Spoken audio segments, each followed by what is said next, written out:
Hi, I'm Bahar Etmanen, the editor of rescue.com.au. We're at the Intercontinental Hotel in Sydney, about to meet with Scott Schuman, the Sartorialist. Today we're going to ask him to share with us the background stories to some of the beautiful images in his books and on his blog, The Sartorialist.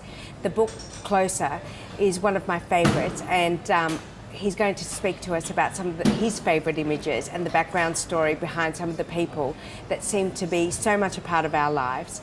He's here in Australia as a guest judge for the International Wallmark Prize, and it'll be really interesting to know what he's looking for in awarding the prestigious prize to an Australian designer. We've got a really exciting episode. We're here with Scott Schuman, aka the Sartorialist. Welcome to Sydney. Thank you. Thank you. You're here for the Wallmark Prize as a judge. Yes. Yes. So what brought you here? You've been here 3 or 4 times in the past 2 years. You work on a lot of campaigns as well. What do you kind of love about Australia?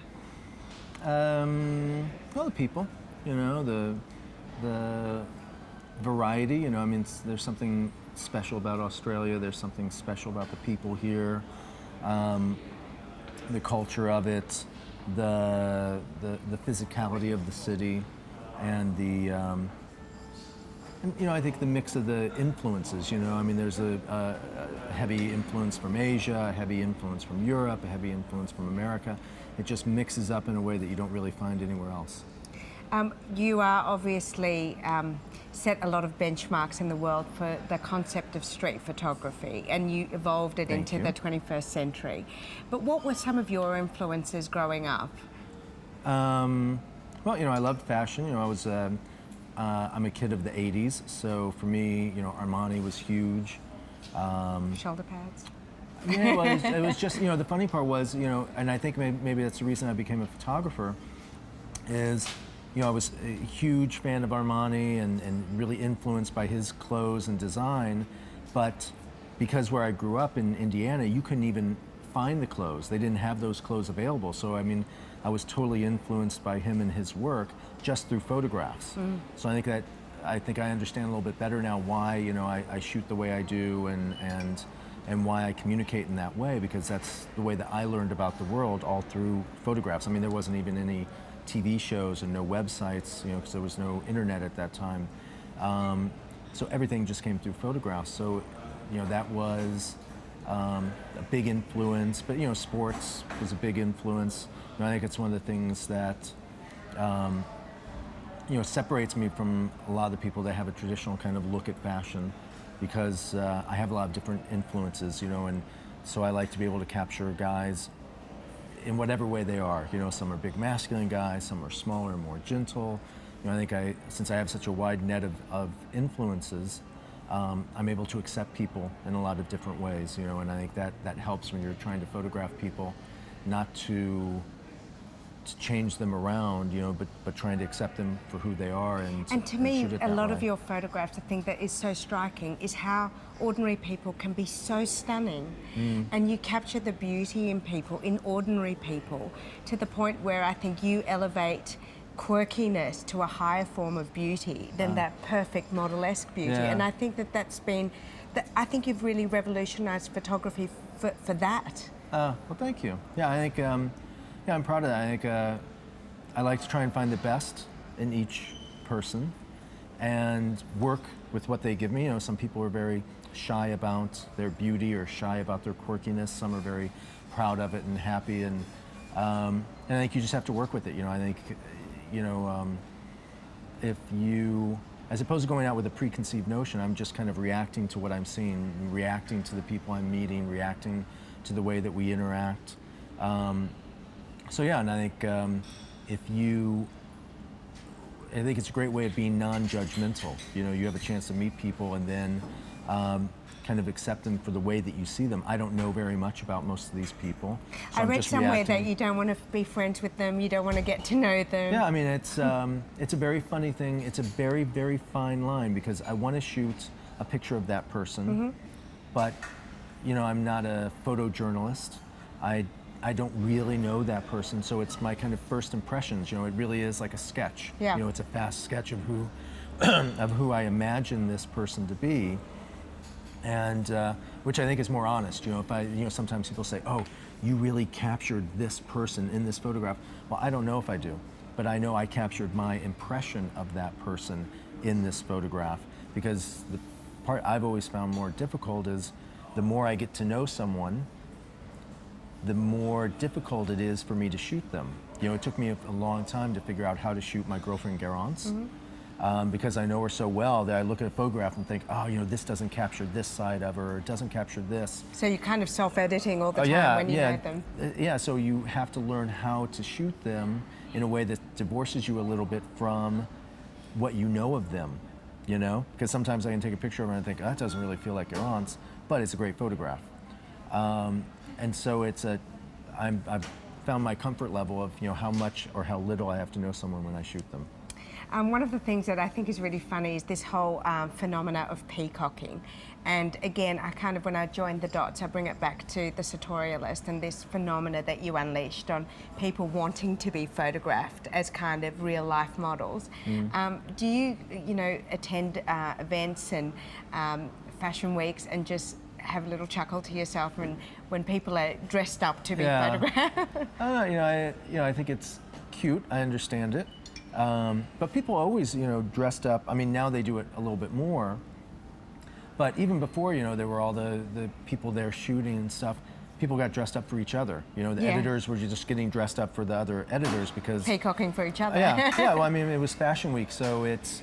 and I went to Fashion Week for a while before I started shooting for my blog.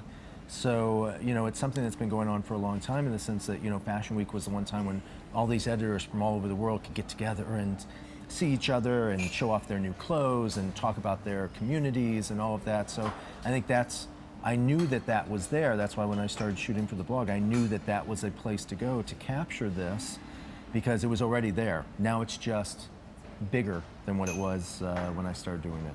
So when you started doing it, you were a working photographer, and now you're... Well, I was a non-working photographer. I was a... Hang on. No, I was just like I was a enthusiast, like I was doing the blog and actually being a paid photographer for 2 or 3 years before I could ever admit to myself that I was a photographer. I was totally untrained and, taught myself how to do it.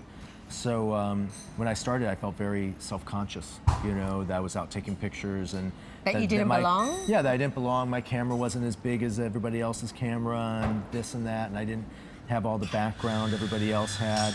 But I knew I had a good point of view on fashion. And so I think that's what helped get me through in the beginning. But anyway, so go ahead. Sorry. No, the thing that's hilarious is that your publication and your publishing via the blog now eclipses some of the biggest publications in the world in terms of traffic, in terms of membership, and you could comfortably sit at a table with Mario Testino, and your photography completely is as current or as modern. So I guess in terms of being a judge at this year's Woolmark Prize, when you look at the judges internationally, do you ever pinch yourself and say, wow, this is great? Yeah, no, I mean, all the time I feel, well, I get, I know how hard I work, and how much I sincerely care about what I do. So, yeah, I mean, it's like anything, I think. You're really on the inner circle now. Yeah, it's pretty cool, right? It's, but I know I started looking at fashion magazines when I was like 12 or 13 years old, and like, I'm here right now, but like I flew overnight from Bali, and I've been on the road now for a month, and I've shot all over the world. Literally, I've gone around the world on this trip, and just yesterday, not even 24 hours ago, I was in a little rural market in Bali shooting, just people in the market, and 2 weeks before that, I was in, Paris shooting fashion shows, and so I think I've gotten here by continuing to just do the same work that I've been doing from the beginning, really shooting, high-level fashion, high-level style, but also, really on the street, true, real cultural beauty and style. And so, yeah, I feel great because I feel like I earned it by just working hard, and not making it about me, but making it about the people that I shoot. And so the fact that I've become well known because of hopefully pictures of these other people, not celebrating myself, but celebrating these other people. That's a way that I'm comfortable of becoming well known. I'm proud of that. And you seem to have like this remarkably low ego and really great reputation professionally. You know, for a lot of people who are in That's nice to hear. That's the first time I've ever heard that. But for people who are in the industry and aspiring to, you know, I'm sure you get a lot of people who want you to mentor them or to take a little bit of what you've done and bring it into their own lives. What are some of the what advice did you get, and what advice would you give? Well, I didn't get very much advice, which is good, you know, and like I taught myself photography, so because I was so on the outside and I hadn't dreamed of being a photographer when I was young, I was able to really come up with a unique point of view. I wanted to be a fashion designer when I was a kid, but I was way too influenced by Armani and other things that I saw that I couldn't create my own point of view. But because I went into photography and something I was a fan and I knew a little bit about it, but I didn't know enough that I could actually look at photography with a totally new lens and without too much influence, you know? So I would challenge people, you know, if it's something that you really want to learn, a field that you really want to be in, you know, don't go so deep into it that you lose yourself. You know, I lost myself in design because I was so deep into it, I couldn't tear myself away from that influence of Armani. And like I read a biography. Are you friends with him now? I need to know if you're friends with Mr. Armani now. Have you? No, I don't know. I don't know how many people.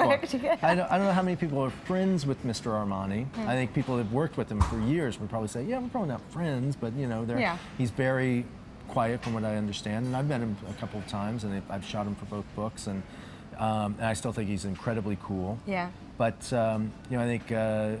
That would probably be the advice I would give, and the advice I think I didn't ever really receive any specific advice about this, or hardly any advice. But you know, I'm not a big people person. You know, I don't go out. I don't have a big network of people, and but I think that's what's helped me is I just kind of live in my own little bubble. That, you know, I see my world in the way that I want to see it, and which helps me, you know, with my photographs. I don't need to know the truth. I just want to live in my little bubble and portray the world in the way that I see it. So you and Garand recently collaborated on a Superga campaign, and tell me about that. That's fine. I mean, we've had a chance to do a lot. You know, we've done Superga, we've done Tiffany, we've done J. Crew. We worked on several projects together, and you know, I mean, she's the most stylish woman I know, and the funniest and prettiest, and so I love having a chance to work with her. You know, we're so similar in some ways and so different in other ways that I think it brings together, you know, both of our strengths. You know, there's things that she's really great at, better than me, and things because a lot of people who at. can't work with their partners, but you guys seem to have not just a creative synergy, but there just seems to be this really amazing professional respect that you bring. Yeah, well, you know, we're very good in very different things. You know, we were just in Bali together, and we could shoot the same person, but you know, her personality, I think we both shoot with our real personality. You know, hers are very light and funny and happy and bright photographs, and mine are darker and more serious and more complicated. And so I think when you bring those together, like for something like Superga or J. Crew, then you get a little bit of both. You get a lightness, but a seriousness. You get a layer that that we both bring. But I think, you know, as artists and as people, you know, we're both each other's best editor. You know, so I know that about her, and so we work with her to try and figure out how to capture more of that and how to go into any situation and see it in her way. And she challenges me on, you know, how to capture things in my way and how to maybe translate those to other areas and things. So in terms of the prize that you'll be judging, obviously, you know, you'll have your own aesthetic and your own views on what's going to be good. What are you looking for as a judge? What will you be looking for? I think the most important thing is just to find people who really have a unique voice. You know, there are some people that, you know, the reality of design is you can be a great designer, but maybe because of the local infrastructure, maybe they're not able to, the local sewers and people and fabrics you're able to get and all aren't able to live up to that idea. So sometimes they need a step, you know, maybe they need to get out of one place to the next level. You know, maybe it's the place they're in that's holding them back. Yeah. So other people have all this great stuff, but they don't have the great ideas. So I think what I'm just looking for is someone that seems like they have a real vision, because you can get around a lot of other things, but you can't manufacture that. Yeah, you can't fake a vision, right? So I think that's what I'm looking for, someone that just has a really, truly unique point of view.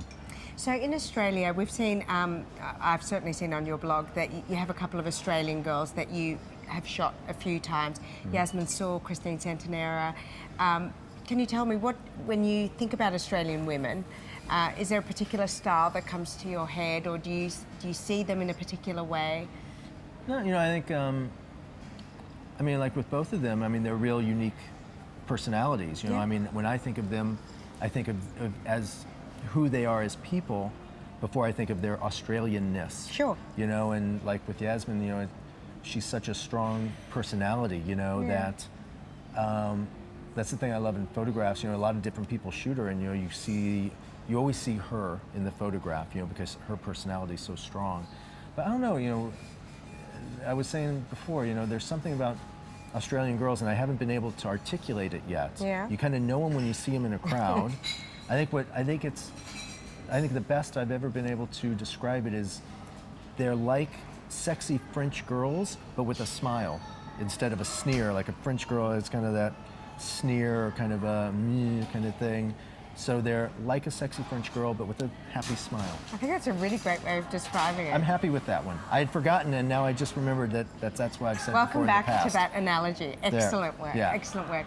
And in terms of your favourite places to shoot, my favourite shots that you've done are always in Florence for some reason, and I won't even know it's Florence, and then I'll look at where you've shot and I go, Florence again. Yeah. Is there a place that you just feel totally at home and you just go, this is home? No, Florence is great. The light's great, and the backgrounds are great. I love the texture of those walls Terracottas and how they let them age. The patina that those buildings have. But it's great to have a cappuccino machine right behind us, right? But at the same time, I love, going to that little market in Bali. I love going to new places and challenging myself to go into a new situation and say, okay, how do I capture this in the right way? And so by the same token, I was in Las Vegas, and they were having a like vintage, what was it, rockabilly, like a rockabilly festival, out with all these cars out in the parking lot. And did you go for the rockabilly festival? Yeah. A friend of mine who was going there told me about it, and I didn't have anything to do that weekend, so I went out there with him, and for the first 2 hours I thought, oh man, how am I going to do this? I don't know, but I accepted the challenge of, okay, how do I capture this environment? And so, that's the thing I really love, more than a particular place, is going in and the challenge, of trying to capture something, or when you see somebody trying to figure out, how am I going to capture them in my way? I don't always shoot everyone the very first moment I see them. I like to watch them a little bit and think, and do you structure it like a portrait? Like, do you ask, I know a lot of it is candid, but a lot of it does feel like portraiture. Yeah, like I know him. So he appears in a lot of your... Yeah, he's Gianpaolo, great. so he's a good friend. So, maybe I'll say, oh, I love the way, go walk across that street, or like here, like this is a great example, these were two girls, they're actually sisters, and I had stopped them and asked to take their photograph, and they stood there. It's funny, because I would never have thought sister, I would have thought they were gay. Yeah, no, they're sisters. And I suppose anatomically they look quite similar. Yeah, and so I asked them to stand there and take a picture, and the picture just came out just whatever, it was just okay.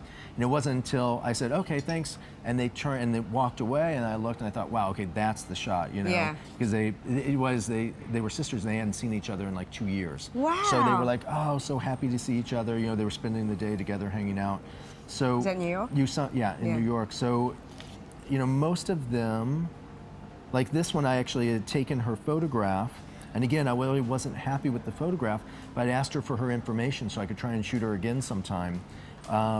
And so it was while she was writing down her information that everything the seemed to shot. work. You know, Wow. her legs looked right, and the light on the side of her face, and the way her hands, because that dress, this kind of big, shapeless dress, was hard to shoot like this. But once you get her arms up, it pulls up the shape on her leg. You know, it was when her arms come up, it pulls up the height of the Let me dress. just show everyone Oh, yeah. the photo. Yeah. So this is in closer. Yeah. Yeah. So, you know, most of them are like that was just a straight, you know, I saw him and shot him pretty quickly. So they're all different. But some of them, you know, like maybe I met her and maybe walked her down the street a little bit to find the right place. But it's a real, but like that's a cowboy that's getting ready to go in a rodeo. So he's just getting ready to jump on the bull. So that one you have to kind of shoot. And this girl was sitting there just like that, you know, this Wow. girl here. So I didn't move her at all. I just let her know I was going to take her photograph, and then just told her to keep doing her. Like this guy was literally, I was on a bicycle right behind him, so I don't even think he knew I took his photograph. So they're all the situations are totally. And how do you edit when it Different. comes to publishing your? You must have like a squillion zillion shots. My husband's a photographer, and Yeah. the edit is the killer. Yeah, well, the edit for this is not so tricky because you just put together in a big pool all the photographs that you really love, and then you start putting together pairs, and then you put them up on the board.